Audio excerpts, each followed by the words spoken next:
우리가 우리 자신이나 또는 자녀들을 위해서 기도할 때에 꼬리가 되지 않고 머리가 되게 해주십시오. 이런 기도를 할 때가 있습니다. 이게 무슨 뜻입니까? 지도자, 리더가 되게 해달라라는 뜻입니다. 우리가 이렇게 기도만 하면 저절로 리더가 되고 지도자가 됩니까? 그렇지가 않습니다. 오늘 본문은 우리가 이렇게 기도하면 어떻게 하면 진정한 리더가 될 수 있는지를 설명해 주고 있습니다. 이스라엘 백성들은 광야로 나와서 1년이 지난 뒤에 처음으로 유월절 절기를 지켰습니다. 그런데 문제가 좀 있었습니다. 유월절 절기를 지킬 수 없는 사람들이 있었습니다. 시체를 만져서 부정해진 사람, 여행 중에 있는 사람, 타국인이 거리하는 사람들이 있었습니다. 모세는 이 문제에 대해서 리더십을 발휘했습니다. 이때 이스라엘 백성들은 모세가 시킨 대로 유월절 절기를 지켰습니다. 이 일을 통해서 이스라엘 백성들은 더욱더 든든한 하나가 되었습니다. 그동안 이스라엘 공동체는 수많은 잡족들이 함께 섞여 있었기 때문에 진정한 하나가 되지 못했습니다. 그런데 모세가 리더십을 제대로 발휘해서 모든 사람들이 유월절을 동일하게 지킴으로 더욱더 든든한 하나의 공동체가 되었습니다. 하나님이 이스라엘을 더욱더 든든한 공동체로 만드는 데 썼던 리더가 바로 모세였습니다. 세상에서는 어떤 사람을 리더로 사용을 합니까? 서점에 가면 성공학, 리더십에 관한 책들이 본물처럼 쏟아져 나오고 있습니다. 막 폭포수처럼 쏟아집니다. 얼마나 많이 쏟아지는지 막 정신이 없을 정도입니다. 왜냐하면 오늘날 우리 사회가 성공지상주의에 빠져 있기 때문입니다. 교회도 역시 마찬가지입니다. 그래서 이 성공학이나 리더십에 관한 책에서 말하고 있는 리더, 이런 사람이 리더가 된다, 그러니까 이런 사람이 돼야 된다, 이렇게 말을 하는데 성공학이나 리더십에서 말하는 리더의 조건이 뭡니까? 이런 겁니다. 항상 공평할 것, 직감, 통찰력이 우수할 것, 목표를 정하고 제시하고 체크할 것, 손해를 보더라도 약속은 반드시 지킬 것, 향상되고자 하는 노력을 할 것, 윗사람을 대하거나 아랫사람을 대하거나 차이가 없을 것, 상대의 좋고 나쁨으로 판단을 번복하지 않을 것, 본질의 문제에 대해서 엄격하지만 인간에 대해서는 유연하게 대처할 것, 유머가 있을 것, 화내지 말 것, 분노를 삭힐 것, 다른 사람에게 친절하고 자신에게는 엄격할 것, 뒤에서 말하지 말 것, 비밀을 지킬 것, 만남 후에 상대방에게 산뜻한 인상을 줄 것, 사자다운 카리스마와 여우 같은 부드러움을 겸비할 것, 안심하고 진실을 토로할 수 있는 신뢰감을 줄 것, 이런 것들이 성공하는 사람들의 습관이고 성공하는 리더의 조건이라고 합니다. 물론 맞는 말이죠. 이런 조건들을 쏟아내고 있는데 누구나 사람들은 다 성공하고 싶어 합니다. 그렇잖아요? 인지상정입니다. 조직의 훌륭한 리더가 되고 싶어 하는 거 누구나 다 그렇습니다. 그래서 성공학, 리더십에 관한 연구가 끊이지 않습니다. 이런 시대 풍조는 반은 옳지만 반은 옳지 않습니다. 성공한 사람을 존경하고 그 성공을 본받아야 됩니다. 그러나 성공만이 성공한 인생은 아니라는 겁니다. 사람들이 보기에 성공한 것처럼 보이지만 실상은 성공한 삶이 아닌 경우가 있습니다. 성공해서 높은 자리에 올랐습니다. 부자가 됐습니다. 좋은 집도 장만했습니다. 그런데 불행한 사람이 있습니다. 그렇잖아요? 하나님 나라를 이루는 교회도 공동체인데 교회도 성공한 사람들이 있습니다. 성공한 교회가 있습니다. 세상적으로 봤을 때. 교회도 성공하고 싶어 합니다. 그렇다면 교회 공동체에서 성공이라는 것이 무엇을 의미합니까? 어떤 사람이 교회 공동체의 리더가 되어야 하는 것입니까?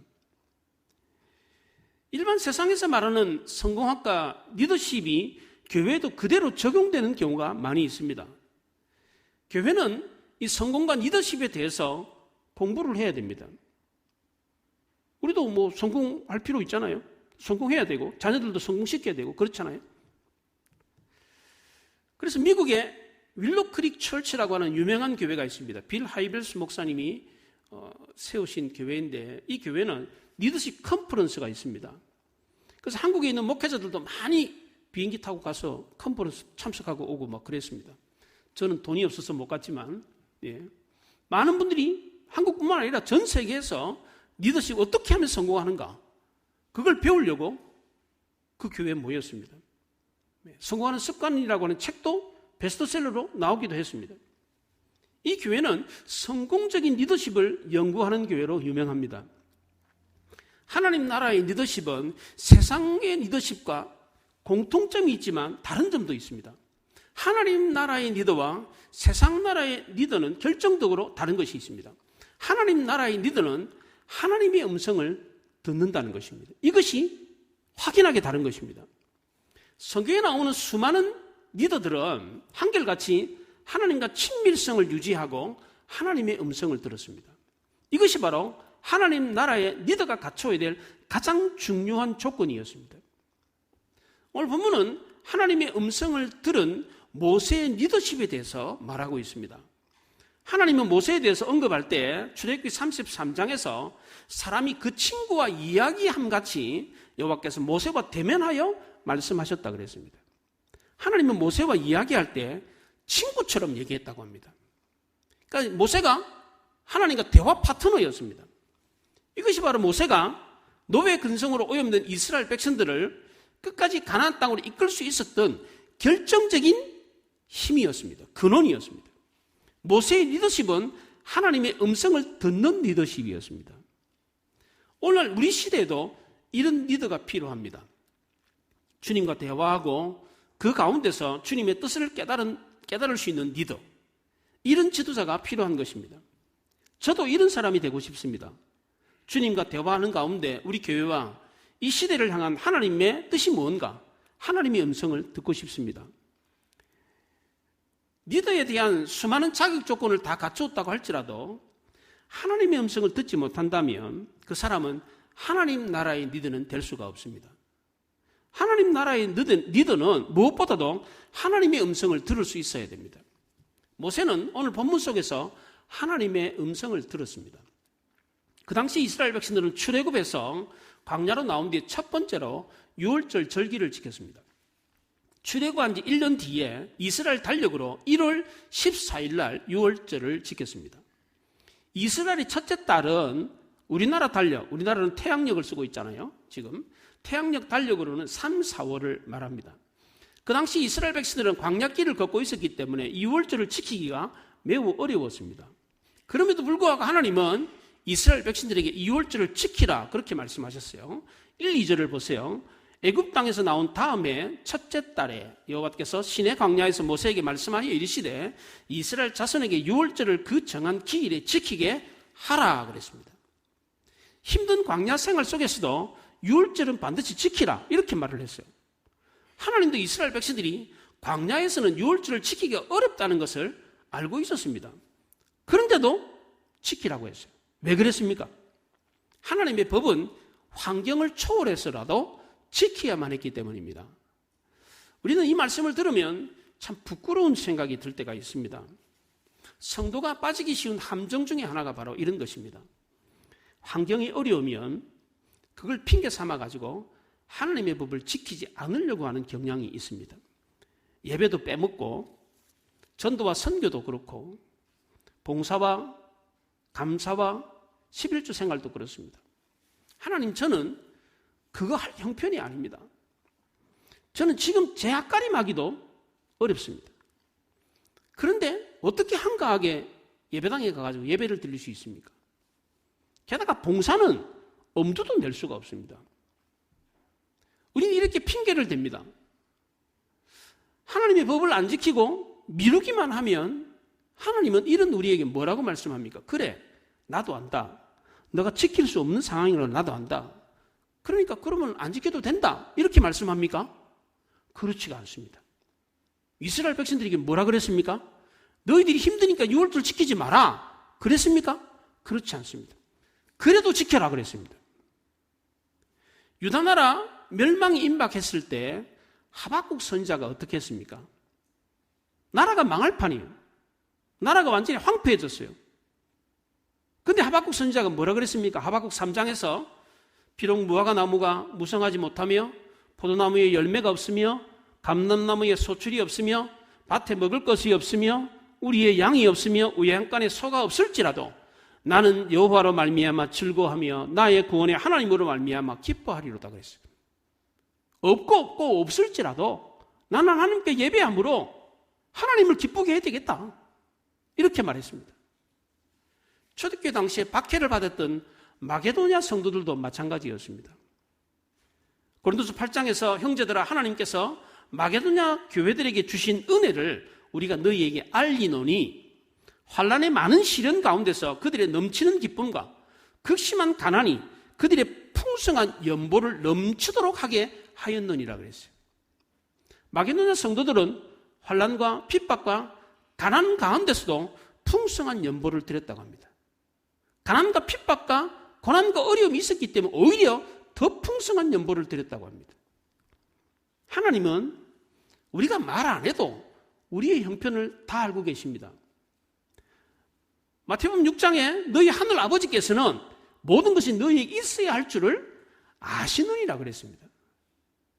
하나님은 우리의 광야 인생길이 고달프고 힘들다는 것을 다 알고 있습니다. 그럼에도 불구하고 지금 이스라엘 백성들에게 뭐라고 합니까? 그럼에도 불구하고 유월절을 지키라 그랬습니다. 왜 하나님은 이스라엘 백성들이 어려운 것을 뻔히 알면서도 유월절을 지키라고 말씀했습니까? 광야길 중에도 유월절을 지키는 것이 믿음이고 그것이 곧 광야를 벗어나는 방법이었기 때문입니다. 힘들고 어렵다고 할지라도 예배를 드려야 그 어려움을 이길 수 있기 때문입니다. 그런데 힘들고 어려우면 예배를 등한시해버립니다. 그러니까 더 어려운 것을 극복하지 못하는 것입니다. 그래서 이스라엘 백성들이 하나님 명령대로 유월절을 지키려고 했어요. 그런데 문제가 생겼습니다. 도저히 유월절 절기를 지킬 수 없는 사람들이 생겼습니다. 시체를 만져가지고 부정해진 사람이 있습니다. 율법에 의하면 시체를 만져서 부정해진 사람은 절기를 지키지 못하도록 격리하도록 되어 있었습니다. 또 여행 중에 있는 사람이 있었어요. 타국인들이 이스라엘 백성들 중에 있었습니다. 그럼 이런 경우는 자격 조건이 안 되니까 유월절 절기를 안 지켜도 되느냐? 그렇지 않다는 겁니다. 이 사람들조차도 지키라고 그랬어요. 하나님은 정말 치밀하고 집요한 때가 있습니다. 정말 야속할 정도로 내 마음을 몰라줘. 뭐 이런 때가 있어요. 하나님이. 예. 근데 여러분들 자녀가 아프면 공부 안 해도 됩니까? 자녀가 아파가지고 병원에 간다고 결석했어요. 진도가 늦어졌어요. 그럼 아무것도 안 하고 잠만 자도록 해야 됩니까? 그렇지 않습니다. 아픈 동안에 하지 못했던 공부를 나중에라도 보충을 해야 됩니다. 그래야 다른 학생들 진도를 따라갈 수 있습니다. 그렇잖아요. 하나님은 일찍이 모든 이스라엘 백성들에게 유월절을 지키도록 명령했습니다. 그런데 의식법상 유월절을 지킬 수 없는 사람들이 있었어요. 이 사람들은 격리하도록 되어 있습니다. 이들은 불가피하게 유월절을 준수할 수가 없었습니다. 시체를 만졌어요. 장례식이 터졌는데 유월절이 가까웠네? 근데 누가 장례식을 치러? 누군가 그 시체를 들고 나가서 땅에 묻어야 될 것 아닙니까? 날씨는 더운데 텐트에 놔두면 썩은 내가 풀풀 날 텐데 지금처럼 뭐 냉장고가 있는 것도 아니고 어떻게? 아이고 나라도 가야지. 그래서 시체를 만져서 장례식을 치러줬어요. 그런데 유월절 절기가 됐네. 유월절을 못 지키게 됐어요. 남들이 하지 않으려고 하는 거를 그 굳은 일을 내가 하는 바람에 내가 부정해졌는데 그것 때문에 유월절을 못 지키게 됐어요. 그래서 모세에게 물었습니다. 7절에 보세요. 우리가 사람의 시체로 말미암아 부정하게 되었거니와 우리를 금지하여 이스라엘 자손과 함께 정한 기일에 여호와께 헌물을 드리지 못하게 하심은 어찌함이니까? 우리가 남을 위해서 더 봉사하고 섬겼는데 그것 때문에 유월절 절기도 못 지키게 하면 어떻게 된 겁니까? 억울합니다. 이렇게 질문을 했을 때 모세는 자기 견해를 피력하지 않았습니다. 하나님께 물었습니다. 이것이 바로 모세의 리더십이었습니다. 8절에 모세가 그들에게 이르되 기다리라. 여호와께서 너희에게 대하여 어떻게 명령하시는지 내가 들으리라 그랬어요. 모세는 문제가 생겼을 때 하나님께 물었습니다.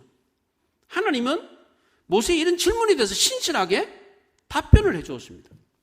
6월절 절기 중간에 부정하게 된 사람은, 또 여행 중에 있는 사람은 한 달 후에 2월 14일 날 그 절기를 동일하게 지키면 된다, 이렇게 말을 했어요. 모세가 광야에서 6월절 절기를 지킬 때에 참여하지 못하는 사람들이 있었어요. 시체 만진 사람, 여행 중에 있는 사람, 또 타국인들 중에 이스라엘 백성들과 함께 거하는 사람들이 있었습니다. 애굽에서 처음 6월절을 지킬 때는 타국인들이 없었어요. 이스라엘 백성들만 6월절을 지켰습니다. 그런데 이번에는 달랐습니다. 출애굽할 때 수많은 잡족들이 함께 출애굽을 했습니다. 그들이 이스라엘 백성들과 함께 있는 겁니다. 이런 상황에서 이 사람들을 쏙 빼놓고 이스라엘 백성들만 6월절을 지키게 하면 이 사람들은 어떻게 되는 겁니까? 심한 소외감을 느끼게 되는 겁니다. 이런 난처한 상황을 만났을 때 모세는 자기의 경험과 자기의 식견으로 대답하지 않고 하나님께 물었습니다.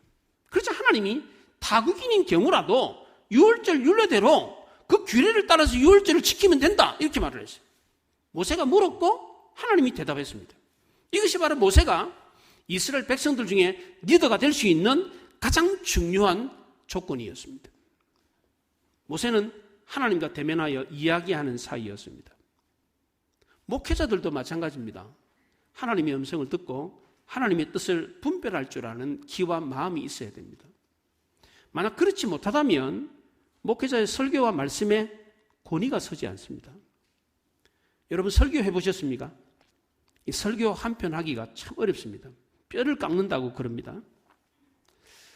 근데 설교를 준비하는데 아무런 깊이 묵상을 안 했는데도 술술 설교가 나오는 경우가 있어요. 어떤 때는 열심히 설교를 준비했는데도 깨달음이 없는 경우가 있습니다.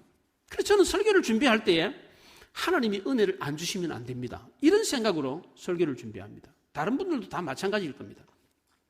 저는 한때 새벽기도 설교 준비할 때 새벽기도 시작 전 2시간 전에 일어나가지고 한 3시쯤 일어나가지고 설교 준비를 하고 새벽기도를 인도한 적이 있었어요. 지금은 체력이 안 돼가지고 그렇게 못하지만 한때 그런 적이 있었습니다.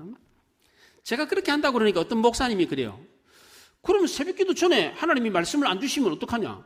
그래서 저는 전날 준비합니다. 이런 목사님이 계셨어요. 맞는 말씀입니다. 하나님이 주시지 않으면 안 된다, 이런 생각을 목회자들은 갖고 있습니다. 근데 저 같은 경우는 새벽 예배 준비할 때마다 단 한 번도 하나님이 말씀의 은혜를 안 주신 적이 없었습니다. 왜 그랬습니까? 저는 배수진을 쳤기 때문입니다. 하나님 안 주시면 누가 손해입니까? 하나님 손해입니다. 나 먹으려고 지금 달라는 게 아닙니다. 지금 성도들 먹이려고 지금 달라는 거니까 하나님이 은혜 안 주시면 하나님 손해입니다. 이런 배수진을 치고 달라고 그러니까 단 한 번도 하나님이 말씀을 안 주신 적이 없었습니다.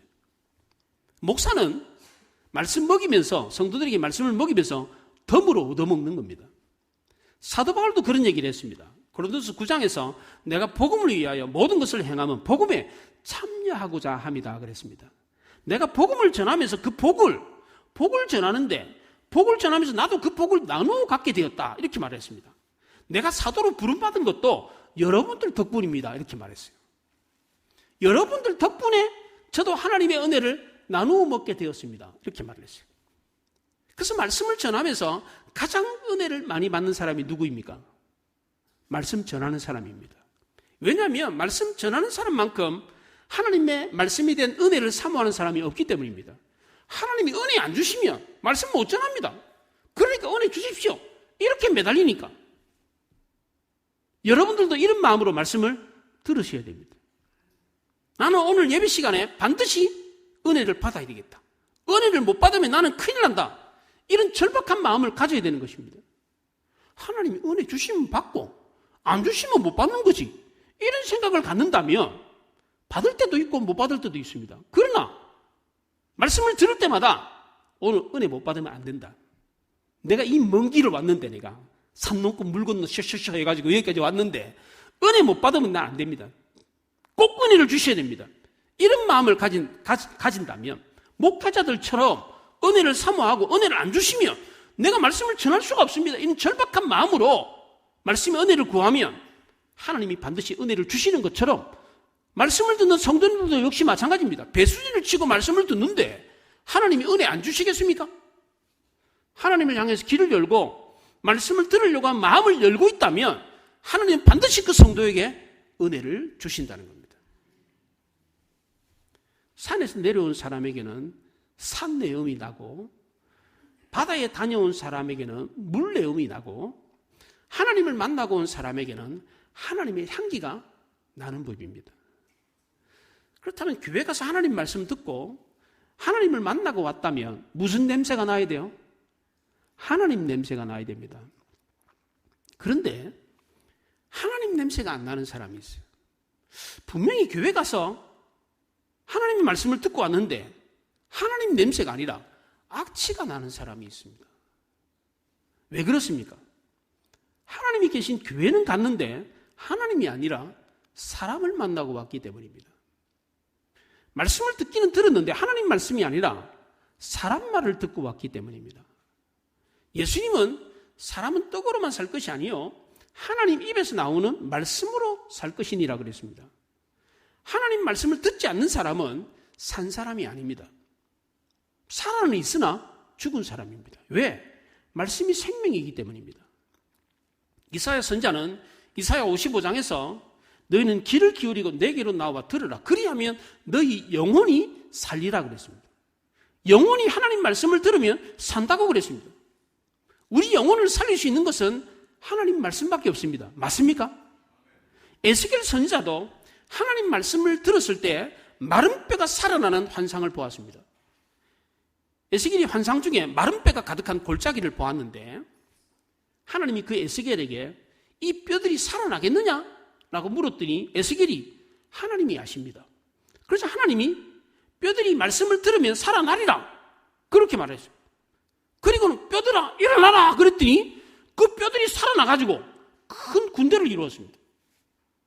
정말 하나님의 말씀을 들었더니 마른 뼈가 살아났어요. 사도 바울이 전도 여행을 무사히 다 마칠 수 있었던 것은 하나님이 말씀을 통해서 그에게 힘을 주셨기 때문입니다. 사도 바울은 체구가 작고 아주 몸이 연약했다고 합니다. 항상 병을 달고 살았습니다. 그래서 의사 누가가 늘 언제나 그와 함께 있었어요.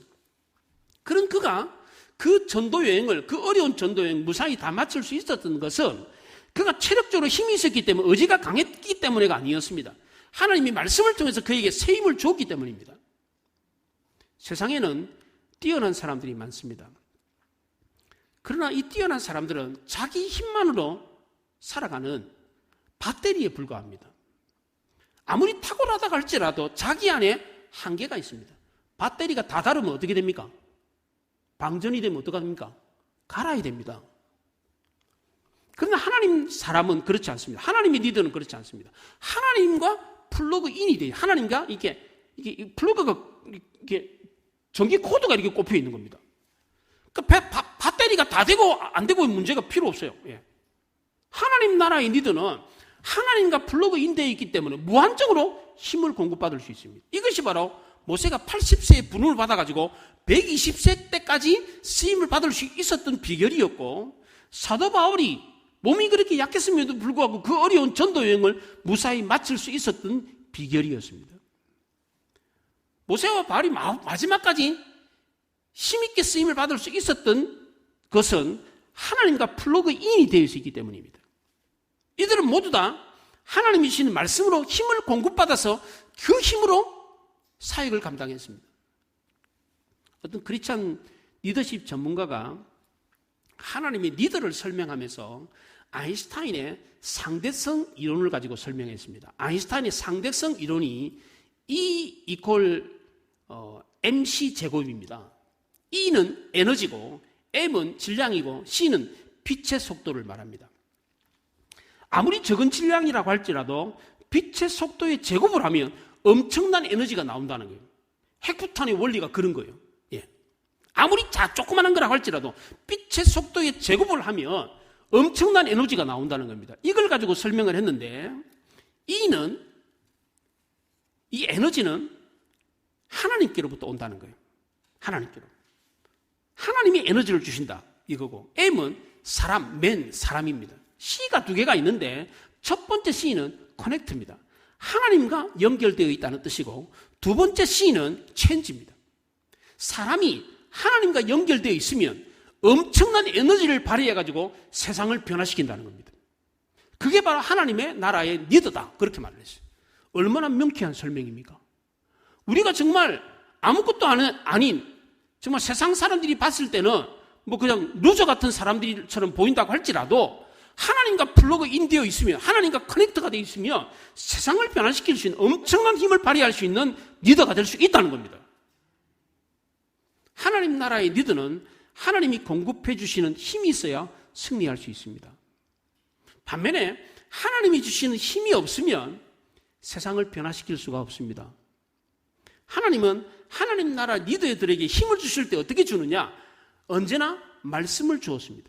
왜냐하면 말씀 속에 하나님의 뜻과 하나님의 힘이 담겨 있었기 때문입니다. 이런 분이 계십니다. 하나님의 음성을 들었다고 하면서 하나님의 뜻과 전혀 관계가 없는 엉뚱한 이야기, 어처구니 없는 이야기로 성도들을 미혹하는 목회자가 있습니다. 또 어떤 목회자는 자기가 하나님의 음성을 들었다면서 그 음성이 너무나도 확실한 하나님의 음성이라고 고집을 피우는 목회자가 있어요. 물론 그럴 수 있습니다. 하나님이 특정한 사람에게 하나님의 음성을 들려줄 수가 있습니다. 그러나 그것이 상식과 동떨어진 것이라면, 하나님의 말씀에 명백하게 위배된 것이라면 그것은 하나님의 말씀이 아니라고 보아야 됩니다. 그것은 하나님의 음성이 아니라 자기 음성이고 사탄의 음성일 경우가 많습니다. 과거에 어떤 이단 교회 그 구로에 있는 만민중앙교회 어느 목사님이 있었어요. 그분은 설교를 하면서 이렇게 설교를 하시더라고. 한번 설교를 제가 한번 본 적이 있어요. TV에 나오고 그랬어요, 그분이.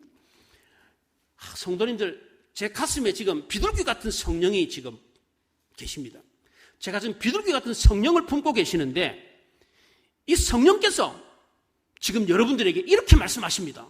이러면서 설교를 해요. 자기가 성령을 품고 있다는 거예요. 성령께서 지금 여러분들에게 이렇게 말씀하십니다. 이렇게 설교를 해요. 그러니까 영안이 열린 사람은 볼 수 있다는 거예요. 영안이 안 열린, 못 보는 사람은 영안이 안 열린 사람이라는 거예요. 이러면서 설교를 하세요. 예수전도단의 유명한 간사도 설교를 하면서 이래요. 하나님이 저에게 이렇게 말씀하십니다. 이러면서 설교를 해요. 하나님이 저에게 이렇게 말씀하십니다. 또 어떤 분은 하나님이 직접 자기에게 말씀을 들려주신 것처럼 확정적으로 말을 하는 분들이 있습니다. 하나님이 특별히 자기에게 임해서 친히 자기 입을 통해서 말씀하신다, 이러면서 말씀을 전하는 사람이 있어요. 하나님이 지금도 비둘기 같은 성령으로 그 사람에 내려와가지고 그 사람에게만 특별한 말씀을 주십니까? 그렇지 않습니다. 하나님은 과거에도 그랬고 지금도 그렇습니다. 말씀을 통해서 우리에게 하나님의 뜻을 밝혀주십니다. 그렇기 때문에 우리는 하나님이 저에게 이렇게 말씀하십니다, 이렇게 말할 게 아니라 하나님이 주신 말씀이 성경이 이렇게 말하고 있습니다, 이렇게 말해야 되는 겁니다. 하나님이 저에게 이렇게 말씀합니다, 이렇게 말할 게 아니라 하나님이 주신 말씀이 성경이 지금 이렇게 말하고 있는 겁니다, 이렇게 말해야 돼요. 그렇잖아요. 하나님의 인도하심을 받는 리더는 언제나 하나님의 말씀에 강하게 붙들려 있어야 됩니다. 하나님은 성경 말씀 속에서 말씀하시고 성경을 통해서 그 음성을 들려주십니다. 여러분이 정말 하나님의 뜻을 알고 싶으십니까? 하나님의 음성을 듣고 싶으십니까? 그렇다면 하나님 말씀에 창념을 해야 됩니다. 하나님 말씀에 마음을 갖다 붙이고 하나님의 말씀을 깊이 묵상해야 됩니다. 우리가 믿고 본받아야 될 분은 하나님의 음성을 들었다고 하는 사람이 아니라 하나님의 아들 예수 그리스도입니다. 이스라엘 백성들이 광야에서 지켰던 2월절 절기는 사실 예수 그리스도를 나타내는 것입니다. 6월절은 첫째로 무교병, 이 고난의 떡을 먹고 쓴 나물을 먹는데 이것을 통해서 그리스도의 고난에 동참할 것을 교훈하고 있습니다. 두 번째로는 유월절 음식을 아침까지 남기지 마라. 뼈를 꺾지 마라. 이것을 통해 가지고 온전한 제물로 드려져서 우리를 구원하신 예수 그리스도를 예표하고 있는 것입니다. 유월절 절기는 이스라엘을 구원한 유월절 어린 양이 바로 예수 그리스도다. 이것을 말해주고 있는 것입니다. 예수 그리스도는 유월절 어린 양처럼 그 뼈가 꺾이지 않고 온전한 제물이 되어서 십자가에 못 박혀 죽으심으로 우리를 구원하셨습니다. 요한은 요한복음 19장에서 이 일이 일어난 것은 그 뼈가 하나도 꺾이지 아니하리니 한 성경을 응하게 하려 함이라 그랬습니다. 하나님의 아들이신 예수님도 하나님의 말씀에 예언된 그대로 죽으셨다는 거예요. 예수님조차도 하나님 말씀 따라 행했다는 겁니다. 지금도 하나님은 말씀을 통해서 일꾼을 부르시고 말씀을 통해서 그 뜻을 밝히 보여주고 계십니다. 세상은 개인의 자질과 능력에 따라서 리더를 세우지만 하나님은 하나님의 말씀을 듣는 사람을 리더로 세웁니다. 그렇기 때문에 하나님 나라의 리더는 늘 언제나 하나님의 말씀에 마음의 문을 열고 귀를 기울이고 있어야 됩니다. 우리가 하나님 나라의 리더가 되고 싶다면 우리도 하나님의 말씀을 듣기를 사모하고 하나님의 말씀에 귀를 기울이고 있어야 됩니다. 왜 그렇게 해야 됩니까? 시편 저자가 말하는 것처럼 하나님의 말씀이 내 발의 등이고 내 길의 빛이기 때문입니다. 하나님의 말씀을 등불 삼고 길을 인도해야 올바로 길을 인도할 수가 있습니다. 지금까지 대한민국 역사에 정말 엉뚱한 지도자가 세워져 가지고 백성들이 어려움을 겪었던 역사가 한두 분이 아니었잖아요. 그렇잖아요. 저는 미국이라는 나라를 보면서 참 부러운 나라인데 그중에서 하나를 꼽는다면 정말 부러운 거 하나가 있어요. 미국은 대통령 취임식을 할 때마다 대통령이 성경 위에 손을 얹고 선서를 하고 직무를 시작합니다. 하나님 도와주소서. So help me God. 그렇기 때문에 하나님이 도와주셔야 됩니다. 이런 뜻으로 선서를 하고 직무를 시작합니다. 헌법상의 필수가 아닙니다. 그냥 전통이에요. 안 해도 돼요. 근데 단 두 사람, 지금까지 조지 워싱턴부터 트럼프까지 단 두 사람을 제외하고 두 사람만 법전 위에 선서를 했고 나머지 모든 대통령이 다 성경 위에 선서를 하고 직무를 시작했습니다. 미국 대통령 취임식을 할 때 우리나라 TV에서 방송을 해줘요. 남의 나라 취임식인데 가끔씩 볼 때가 있어요. 그렇잖아요. 여러분도 보셨잖아요. 그 볼 때마다 저는 부러운 게 대통령이 성경책 위에 선서하는, 손을 얹고 선서하는 모습이 너무나도 부럽더라고요. 우리나라는 언제쯤 저렇게 될까? 그런 생각이 들었습니다. 이번에 선거잖아요. 여야를 떠나서 저는 그런 생각이 듭니다. 하나님의 음성을 듣고 하나님의 뜻을 따라 정치하는 사람이 세워졌으면 좋겠다. 그래야 나라가 하나님의 뜻대로 하나님이 원하시는 길로 갈 것 아닙니까? 지금도 하나님은 하나님 말씀을 듣고 하나님을 의지하는 사람을 하나님 나라의 리더로 사용하십니다. 우리 모두 늘 하나님 말씀을 사모하고 말씀을 통해 하나님의 뜻을 발견하고 하나님의 힘을 공급받아서 세상을 앞서가서 많은 사람들을 하나님께로 인도하여 하나님 나라의 리더가 되는 우리 모두가 될 수 있기를 바랍니다. 그래서 우리를 통해서 하나님의 영광이 크게 드러나고 우리를 통해서 우리가 속한 공동체가 하나님의 뜻대로 올바로 세워질 수 있기를 바랍니다. 기도하겠습니다. 말씀을 생각하며 기도합니다.